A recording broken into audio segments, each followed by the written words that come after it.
And hello, one and all, and welcome to this late week edition for my Lucha Underground Season 2, Episode 11 review. We're going to take a look at what took place on Wednesday night's episode and overall from start to finish. I know I sound like I'm repeating myself a lot, but this was another enjoyable episode of Lucha Underground. There was good storylines, several good matches, and I felt like there was a lot of progression in this episode overall. So, without further ado, let's take a look at what took place. So, we kick things off with a backstage promo between Vampiro and Dario Cueto. As we all know, the week before, Vampiro was laid out by Matanza, and Cueto pretty much says to Vampiro that he knows that he is Pentagon Jr.'s master, and there's a part of Vampiro that wants to bash Cueto's brains in and go right after Matanza, but, Cueto says that's not the right thing to do, and that I need you to go out there and do what you do best, be the voice of Lucha Underground. I need you to commentate for tonight's main event match of Phoenix versus Matanza, and don't make the same mistake that Pentagon Jr. made. And then we see Vampiro taking some pills from the pill bottle, so he's not all right in the head. And after seeing Pentagon getting laid out last week against Matanza, I could definitely see something developing there in the weeks to come. So it was a good backstage promo. We followed that up with another segment.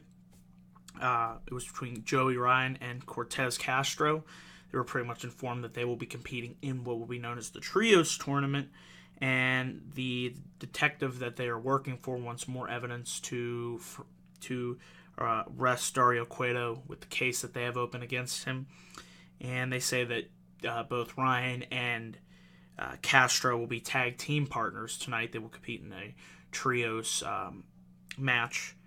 And the detective pretty much tells them, I need you to win the Lucha Underground Trios Championship in order to get closer to Dario Cueto, in order to discover more evidence about him, in order to build a case against him. So, laying the groundwork for the match later on that we would see in the night. Then we had our first opening contest. It was Evilise versus Cobra Moon. Pretty solid match, I'd say, to open up the show. These two women went out there and they had a solid, good match. Really got going towards the end. Evilise was kicked. She kicked Moon in the gut, and Evilise hit the Desert Eagle to pick up the 3 count. Like I said, there was a lot of good stuff in there. There was Evilise with the counter with the Northern Lights suplex. There was also a tilt-a-whirl head scissors from Moon, but that was countered into the side Russian leg sweep by Evilise, so that was a nice spot then and there. So this was a good match that got a good enough, the right amount of time. Good opening contest, and Evilise becoming one of my favorite women to watch on the Lucha Underground roster. She can really go toe-to-toe with any man or woman. She's not afraid to kick ass, and she demonstrated it in this match. So, solid opening match. Then we had this really cool vignette for Killshot, pretty much talking about his military background and how he was a sniper, and that he was taking out the enemies overseas, and it showed this awesome video package of him just kicking ass. And I really like how Lucha Underground, A+ just for the production values alone in this show. They really know how to produce well-made vignettes and the backstage promo. Everything on the show is shot in a unique way that is different from WWE, and for that I appreciate it. So this was a really good vignette hyping up Killshot. Got me excited to see him in action eventually. Then we had a backstage segment with the Mac, who ran into Sexy Star, who was lifting weights, and the Mac told Sexy that tonight he will be teaming up with Marty and his sister, Mary Poso, and Mac wants to know, will you be at ringside with me? Sexy says no, and then as she's lifting weights, it seems like Marty and his sister are already getting inside her head, playing mind games. So that was interesting to see, and as we'll see later on in the next match, that would play to fruition. So we had our second match of the evening. It was the Crew and Joey Ryan versus the Mac and Marty Martinez and Mary Poso. It's definitely interesting seeing how the dynamic will play off with the Mac teaming up with Marty and his sister Mary Poso. There's already animosity and tension with the way that Marty attacked Sexy Star, and with his sister as well, just being a really crazy, psychotic son of a bitch character. This was a solid trios match. There was some good stuff in here.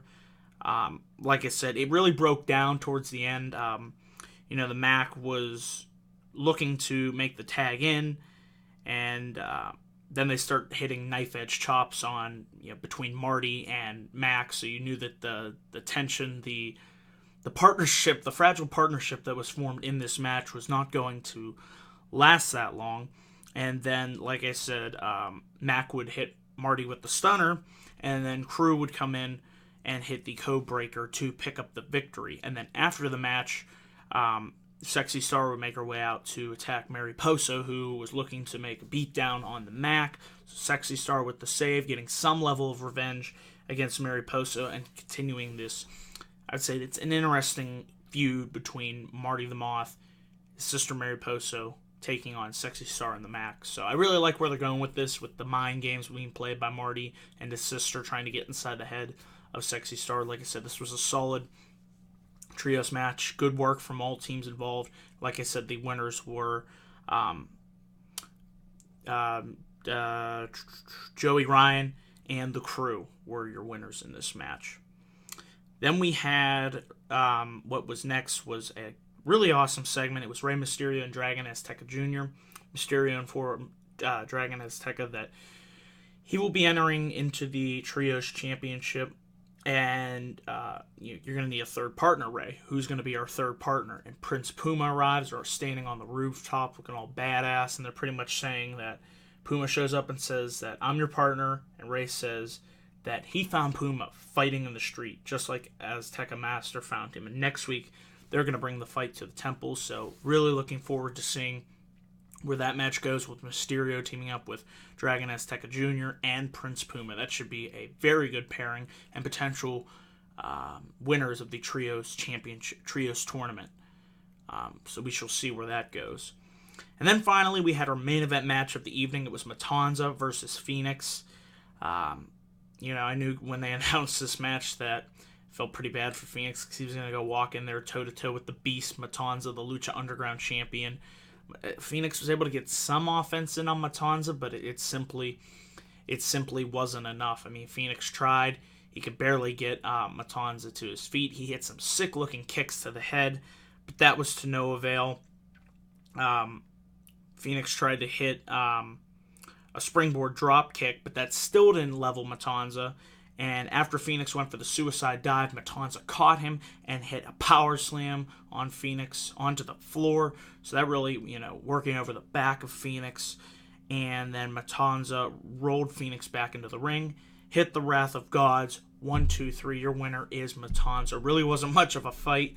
Similar to how Pentagon Jr. got his ass kicked the week before, Phoenix pretty much got destroyed by Matanza. Like I said, he got some offense in, but it simply wasn't enough to take the Lucha Underground champion off his feet.